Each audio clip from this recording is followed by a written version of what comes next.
So, it's great to be sharing with you this morning on this special day, a special welcome as well if you're a visitor here at Harvest. And let's get this out of the way straight away. I'm not a woman. I think, you may have noticed that. You may have noticed this morning. I tried, the face app you get, and you can see what you look like. If you're a woman, you put your photograph in. And for me, it's just not, it's not great. I think it's the beard. that doesn't really make it work, but it's terrifying. It's terrifying. But it is my privilege, it's my honor this morning to be able to stand before you and have the opportunity to share on this special day of celebration, celebrating all the special women in our lives. And there's a key moment right at the start of the creation story in the Bible, right in Genesis. Way back at the start, the first human beings are being created. And one of the things that God says, one of the first things that God says when he's created everything, all the plants, all of nature, and he's created the first man, he says, "It is not good for the man to be alone. I will make a helper suitable for him." Now, people quite often jump in and use that verse about marriage, and I'm not saying it's not about that, but it's not all of it. It's not all of it.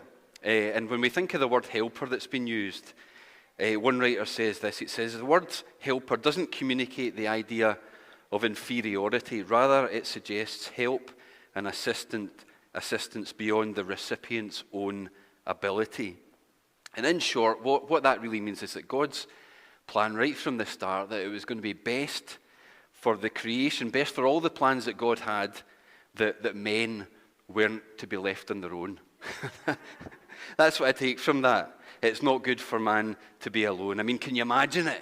Can you imagine a big world just full of men kicking about? Can you imagine it? It would be smelly, wouldn't it? It would be this sort of musk of sort of stale links, and there'd be mess everywhere. It'd be terrible. It'd be terrible. But this is God's design. This is how the universe was created, that God designed it so that men and women would be required to fulfill the plans that he has. And I think if we look around, we can see evidence of that wherever we look. In the Bible, which is God's word, the book that tells us about who he is and all the things that he's done, contains some amazing stories of women that God chose, women that God influenced, women that God helped. And so what I wanted to do this morning was focus in for a short time this morning on three notable women from the pages of the Bible. Now, I don't know if anybody has remembered top trumps. Yeah, anybody remember top trumps, the trading cards with the things on it, trading cards? You still get them. Do you know, they still get them? I looked it up, and you get ones about cars, the ones about the fast cars and what speed can it go. And then there's one about sea creatures, and then there was one about Great British Bakes, which I thought looked good, Harry Potter. The funniest one I saw, right, this is a genuine top trumps, was top 30 things to do in Margate. That's genuinely, that's a top trumps you can buy. I thought, who's going to buy that? That's a niche market, that, isn't it? Anyway, top trumps is copyrighted, so I've had to make my own version called Admirable Attributes, which isn't as catchy, but it means I don't get taken to court, which is always a good thing. And so what I want to do is I'll look at three notable women from the pages of the Bible. We're going to look at some qualities that we can admire about them, maybe qualities that we can relate to, maybe things that are going to inspire us in our own lives. And it's not just inspirational for women, this is for the guys too. These are qualities, these are characteristics that are going to be inspirational to all of us. And we're all going to have our favourites, and there'll be ones here that I haven't covered, and you can go and you can look them up yourself, because there's loads more that I've not mentioned this morning. So the first person I want to mention this morning is Deborah, right? That's a picture of Deborah. They didn't have cameras for selfies in those days. I couldn't get her Instagram account. So this is Deborah and Deborah's card, and I've put some of the qualities of Deborah. And Deborah's found in the book of the Bible called Judges. It's in the early part of the Bible. And the context of that book is you're at this stage in the history of God's people where they've been led out of slavery into freedom by Moses. And then Moses dies, and a chap called Joshua takes over, and he leads the nation into the promised land, this place that God has prepared for them. And they get there, they get this peace, there's rest, And it's almost like there's this happy ending, the credits are rolling and everybody's sitting back thinking, well, that's great, isn't it? But when we read on, we see that after Joshua died, the people of Israel start this sort of downward spiral.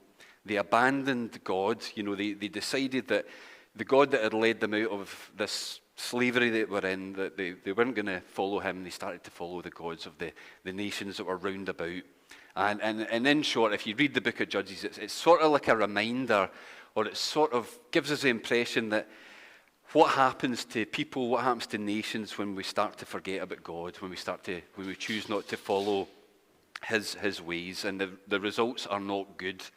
The description of what it's like in the Bible says this. It says, in those days, Israel had no king, and everyone did what was right in their own eyes. Everybody just did what they thought was right, and you can imagine how that panned out. So, that is this time that we were in, the time of Judges.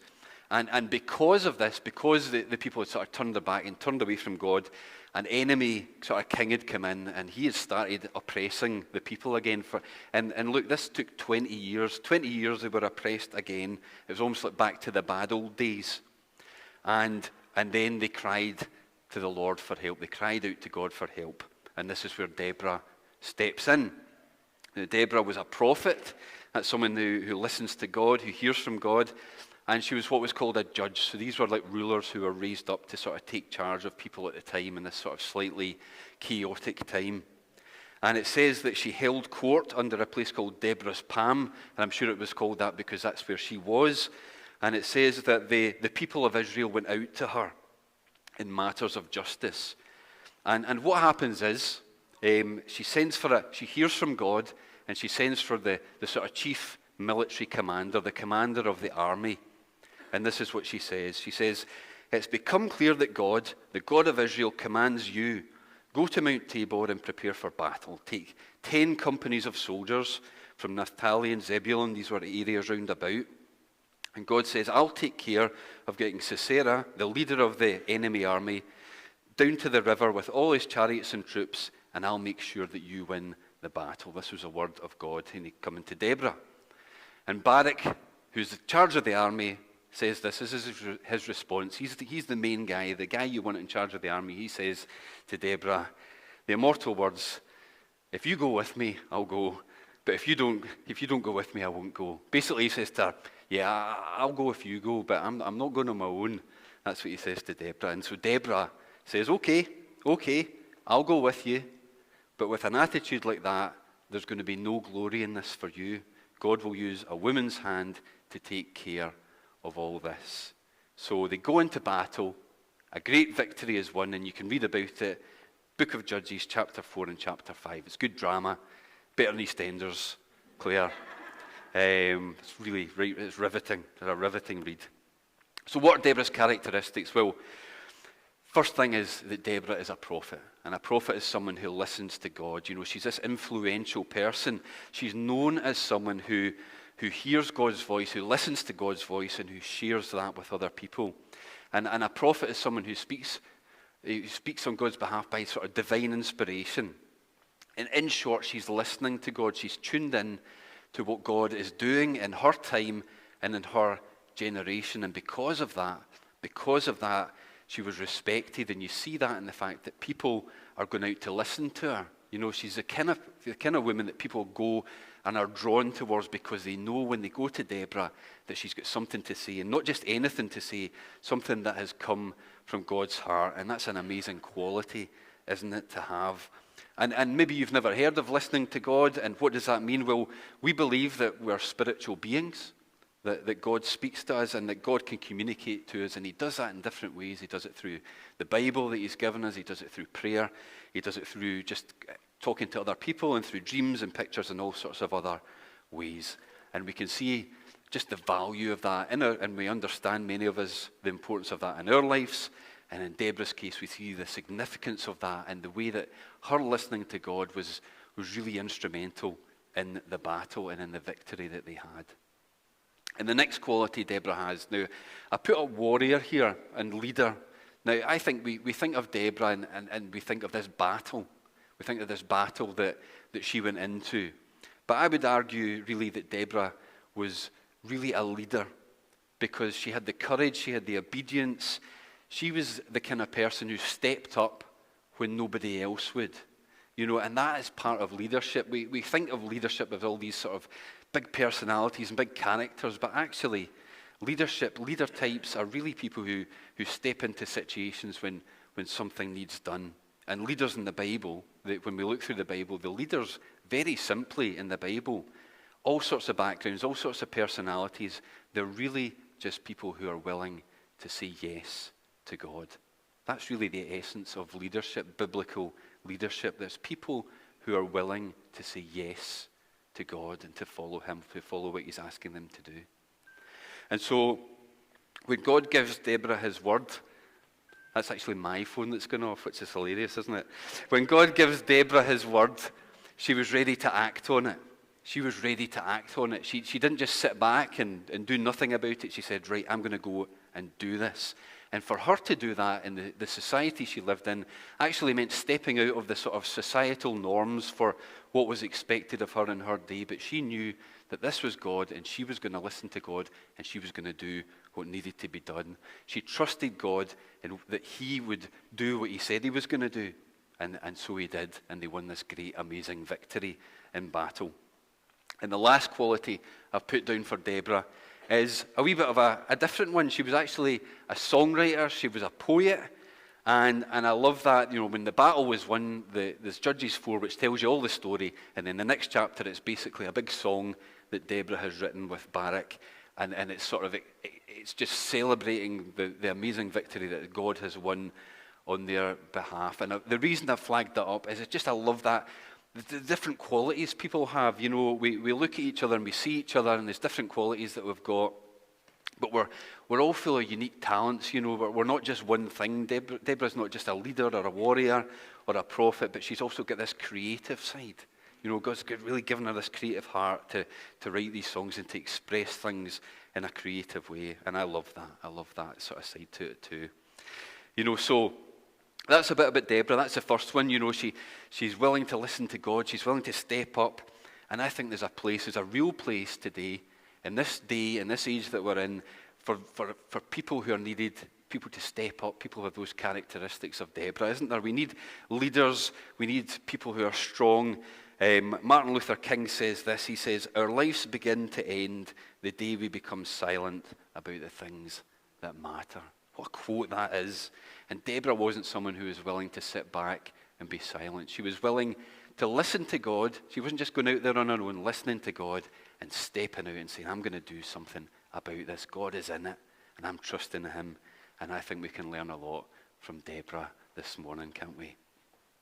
Okay, next up in our amazing attributes is Naomi. Naomi, again, no photographs available. This is a picture of Naomi. She's the one who's sort of standing in the background. And the woman that's given her a hug is Ruth, who we'll hear about in a minute. Now, Naomi is part of a story in a book of the Bible called the Book of Ruth. And Ruth is really the sort of central character in the story. But I wanted to focus on Naomi this morning. She's a wee bit of an unsung hero in the story as well. So I wanted to put her a wee bit in the spotlight this morning for different reasons. When we join Naomi's story, it's a wee bit of a downbeat start. She's a refugee. She's had to move to a foreign land along with her husband and her two sons. It's really a sort of enemy territory they move into because there's a famine in her own country. And soon after that, sadly, her husband passes away and she's left as a widow. But she still has two sons, and they get married and they live around another 10 years, and then even more sadly, her two sons also tragically die in quick succession. And so she is left with very little. And the life of a widow in those days, when you had no sons or no husband, was a difficult road. It was a difficult road in those days in terms of, the society she lived in. So Naomi decides to head back to her own land, and she sort of waves off. She's got her two daughters-in-law, and she encourages them that they'll be better off staying with their own people and their own families. But as we read in the book of Ruth, her daughter-in-law Ruth, she says, look, I'm coming with you. I'm coming with you. I'm not going to leave you on your own. and the story unfolds, and we'll cover the story. So the first characteristic I want to focus into, the attribute on Naomi, is her honesty. It's her honesty. Now, when she comes back to her own people, through all the tragedy that's happened, they say, look, oh, look, there's Naomi back. And she says, don't call me Naomi. Now, Naomi means good, it means pleasant, it means lovely. That's what her name meant. She said, don't call me Naomi. She said, instead call me Mara, which means bitter. For God Almighty has made life very bitter for me. She said, I went away full, but the Lord has brought me home empty. Why call me Naomi when the Lord has caused me to suffer and the Almighty has sent such a tragedy upon me? You know, we've all go through times, don't we, where we're wrestling with stuff, and Naomi is really frank. She's really honest in her assessment of how she understands things are going in her life. She really believes that God has turned his hand against her. And we see that throughout the Bible. We see people being honest. People being honest and speaking plainly to God. We see people like King David, Jeremiah, Job, and others pouring out their heart before God. But yet with Naomi, there was something about her that still believed. You know, even though she was going through the worst of times and the sort of tragic circumstances, she still heads home, and she heads home because she heard that God was blessing his people and providing good crops. And so there was still something within her that despite this difficulty in her life, she's like, no, I'm going to go back and I'm going to see what happens. And when our circumstances are hard, we think, is it harder to believe in God when our circumstances are hard? And maybe perhaps it is. But actually, I think sometimes we tend to lose track of God when things are going really well. You know? And that's the story of the people in Judges that we heard about before. Everything is just going so well for them, and they think, feet up. And they actually start to believe that this was all they're doing. But something about our challenging circumstances helps us focus in on God, you know. But it is hard. It's hard when we're going through tough times to reconcile all of what's going on with what we know about God and trying to make sense of what is happening. But I want you to know today that whatever you're going through, that God can handle your honesty. He can handle your honesty. The Bible tells us that God knows the words on our lips before we've even spoken to them. We don't have to sort of craft our conversation with God like writing a careful email to our boss. God sees us unfiltered. You know, he sees us unfiltered. You know, we live in a world of filters, don't we? And putting filters on this and that. And believe me, I've got to do it with this face. But God sees us did somebody say amen? Did somebody? God sees us unfiltered, doesn't he? He sees beneath the sort of veneer. He sees beneath the surface. He already knows, and he wants to hear about us. He does want us to come to him and respect him, and to come with an attitude of knowing that he's God, but he wants to hear our hearts. And we've heard about the heart this morning, haven't we? And God really cares about our hearts. He wants to hear from our heart. So that's our honesty. The next attribute is our kindness. Her kindness. You know, Naomi's going through a super difficult time. You know, she has lost sons, she has lost her husband, and she is going back to her own land. But she says to her daughters-in-law, look, you stay here. You know, she is looking out for what is best for them. And that's a difficult thing to do. You know, there's this phrase, isn't there? Misery loves company. But Naomi doesn't take that approach. She wants them to go and to just be looked after. But one of them, Ruth, and in the story we follow that Ruth is adamant that she wants to come with her. And Naomi allows that. And she spends her time after that sort of actually actively helping Ruth despite her personal situation. And all this chat about Naomi saying, don't call me Naomi, call me Mara, which means bitter.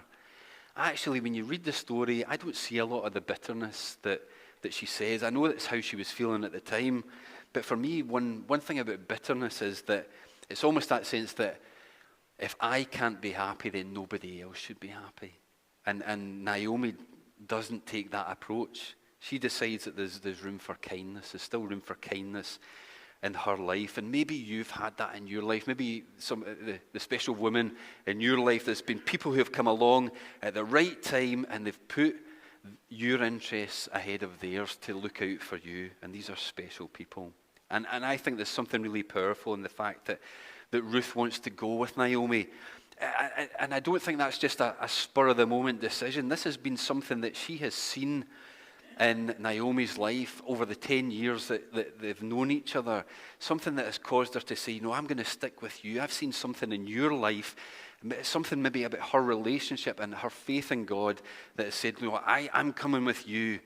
Where I live, wherever you live, I will live. Your people will be my people, and your God will be my God. Where you die, I will die, and I will be buried. And we have this idea, I think sometimes, that we have to be polished before we can be any use to anybody, that we have to be this finished article before God can be any, we can be any use to God. But Naomi is wrestling with tragedy, she's wrestling with difficulty, but yet there's something within her and her walk and how she's relating to God that is shining out. She's probably not even aware of it, and has caused Ruth to say, no, I'm going to go with you. There's something about you and something about your God that I want to stick with. And this story of Ruth and the story of Naomi, I think, shows us that even through our struggles, God can shine through us and we can still have an impact on other people. So, wisdom. Wisdom is the next one. Now, we'll rattle through this story, and you can go and read it. Book of Ruth, it's a great story. So what happens is they go back to her land, and Ruth goes out to work in the fields at the end of the day, and this is a bit like their sort of benefit system in those days. They could go out and sort of pick up the scraps in the fields at the end of the day, and it just so happens, and it's not a coincidence, but God is kind of working behind the scenes here, and Ruth ends up in the field of a man called Boaz, and he's a really good guy. He's got a bit of money, he owns property, and it turns out that he is actually a distant relative of Naomi. So we see all this stuff working together. And what's really nice when you read the story is that there's, again, Naomi's wisdom kicks in here. She kind of sees what's going on, this guy Boaz, and she sort of starts to join the dots with what God is sort of doing in this situation. And she's there to sort of advise Ruth and all this. There's a sort of complicated dating system that was in place in those days. And, I think of that now, when we was dating, you used to just be like going out with somebody. But now when I speak to my own children, there's this different system where you're sort of speaking and then you're talking, or there's something else, and then there's different phases, and I just don't understand it. Back in the day, it seemed simpler. But anyway, Naomi is there to take Ruth through this complicated sort of system and to show her the way and to show her, and it all works out. And I think, again, when I'm thinking about Naomi and I'm thinking about people in our lives, we need people like that, don't we? We need those people who have got wisdom. We need people who we can trust, we can get alongside us. It's maybe a mum or a gran or an auntie or a friend or a mentor, somebody who's been down the road ahead of us, who've seen a bit more of the ups and downs of life, and there's real wisdom, there's treasure. Young people, I would say, get alongside these people. There is real wisdom and treasure to be. Don't miss out on that. Don't miss out on that. So, and it all works. Naomi's great plans work, and Ruth and Boaz get it together, and the family end up in a much better situation. Out of all the disappointment, out of all the heartache, there is a real happy ending to the story, But through it all, God is forming the character, and he is working very much in the situation. He's not mentioned a lot in the book when you read the book of Ruth, but his fingerprints are all over the story. His fingerprints are all over the story, and you can go and read it. It's a really good story to read. And I wanted to share about Naomi because it speaks to me of God working through situations that are tough. And maybe you're coming through tough situations and tough circumstances at the moment. It's been a difficult season the last couple of years. It's been tough. But and there's a part of us that maybe wants to opt out and check out of the whole process at times and just give up. I get an email through, it said, do you want to opt out of Mother's Day communications and things like that? And if there's something really caring about that, when you think, well, people maybe don't want to be bombarded, and maybe there's people here at the moment that just think, I just want to opt out. But I say, well done for being here today. And Naomi's story speaks to me, and it says that when times are tough, it doesn't mean that God is finished. It doesn't mean that God is finished. The book is still open. God is still writing the story, and he's still got a plan, and our choices still matter in the midst of that. We've got a song that we sing in church called Waymaker, and the lyrics of Waymaker say, even when I don't see it, you're working. Even when I don't feel it, you're working. You never stop. You never stop working. You never stop. You never stop working. That's the God that we believe in, isn't it? He never stops working, even if we can't always see it. And he's very interested in who we are and who we're becoming. And the funny thing is, even Naomi is saying, I can't see where God is in this situation. It feels I've been forgotten about. There's been tragedy in my life. But actually, God had already provided in the shape of Ruth, in the shape of this daughter-in-law who was going to come along with her. And Naomi just couldn't maybe see it at the time. And there's recovery, there's restoration, there's celebration. And at the end of the story, we see Ruth and Boaz getting together, and they have a baby boy. And Naomi, the senior left with, is Naomi taking this baby in her arms, and the people are saying, oh, this is amazing. Naomi has a son again. It's not even her son, but that's what they're saying. They're saying Naomi has a son again. The situation is transformed. And that son is named Obed, and he became the father of a guy called Jesse, and he was the grandfather of David, who is King David, who is one of the descendants of Jesus. So this story is wrapped up in God's story. And these difficult circumstances that they go through are wrapped up in God and what God is doing. And I think that is an amazing story to focus in. So I hope that gives you hope this morning if you're going through a tough time. Okay, one more, and I'll be very quick with this. The last person we're looking at is Mary of Bethany. Now, there's a few Marys in the Bible. There's Jesus' mum Mary, and there's one or two others. But I've picked this Mary of Bethany. And she was a woman who lived in Jesus' time. And I think, again, slight side note, if you want to look at it, there's a really interesting study in the pages of the Bible, and I'll do this next year, but it's how Jesus interacted with women.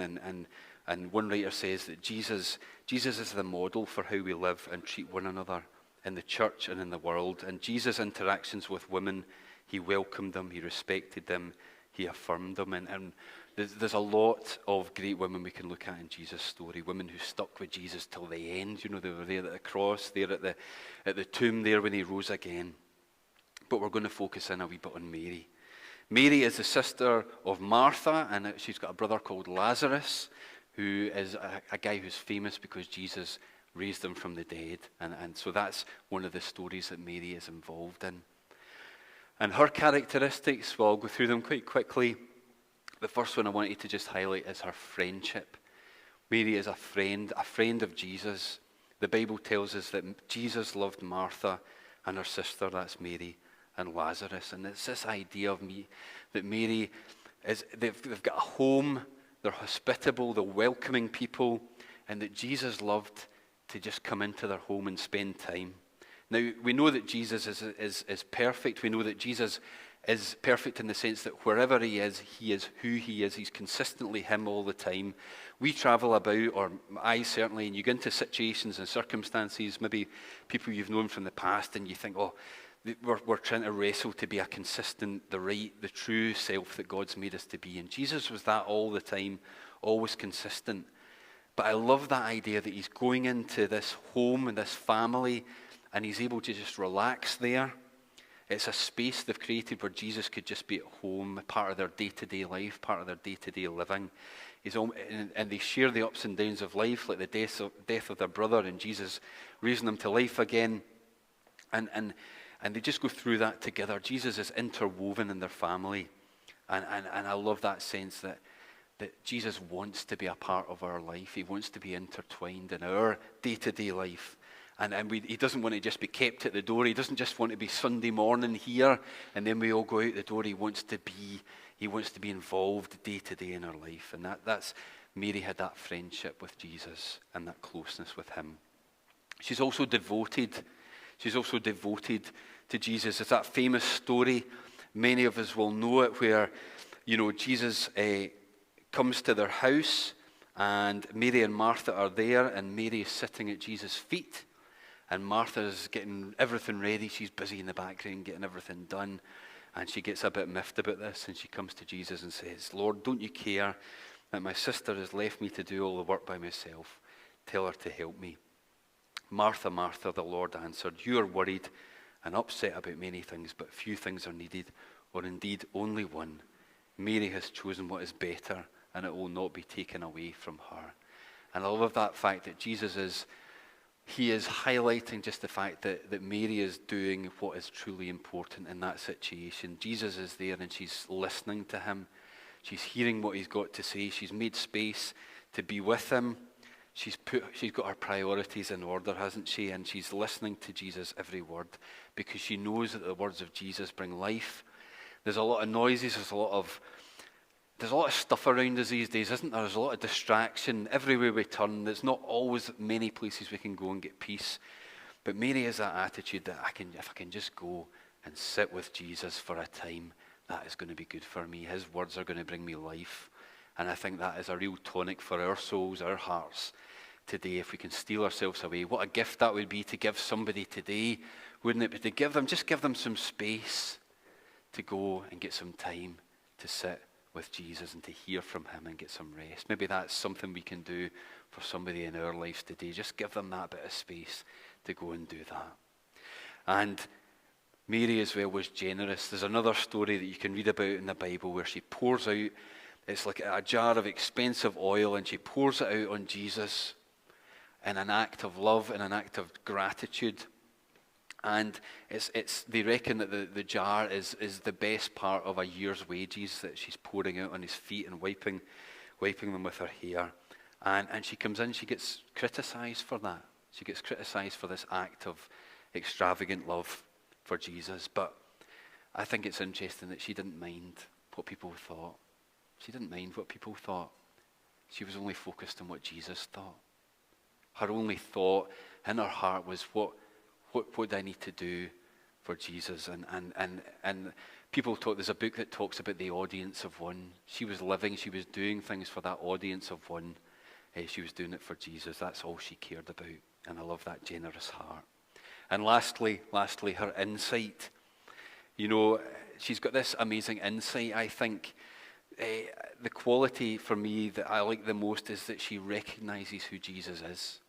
Mary is one of these people who just, in terms of even the anointing of the oil and sitting at his feet, she's sensitive to who Jesus was. She seems to understand he was who he said he was. She just got it. She got it. And that enabled her to listen to him, to prioritize around him. And she always had the door open. She always had a welcome for him. And that listening and that sort of insight of who Jesus was. And that is a quality that I think we all need to aspire to, isn't it? I mean, I know that many of us here will know who Jesus is, but just sometimes we need to sit and remember and recognize who Jesus is and let that sort of sink into our day-to-day life. So that's our three amazing women to celebrate, and I hope there's something out of each of the three that you can take, some sort of quality. Maybe there's something you recognize in yourself, or God is speaking to you saying, that's you. You're a bit like that, and you maybe encourage you to be like that. You've got Deborah, who's strong, who's stepping up. Maybe God's asking you to step up, to step into something new this morning, to take courage that he has spoken to you, and you just need to step up and do what he's asking you to do. Or maybe you're like Naomi, you've been persevering, you feel you're going through a tough time, and you need to know that God is still not finished. God is still writing that story, and that there's, you can still be used by God even though you're going through a difficult time. Or maybe it's like Mary, you just need to sit and get time at the feet of Jesus. You need to sit and listen to him. And there's loads more, We could be here all day, but we've got the sun shining outside and we've got to go on and enjoy this time that we've got today. But you're all here. You're all unique. You're all different. And I think just to end, I would say we've focused in on the attributes of all the different people. But actually what's interwoven into all of these different lives is the attributes of who God is.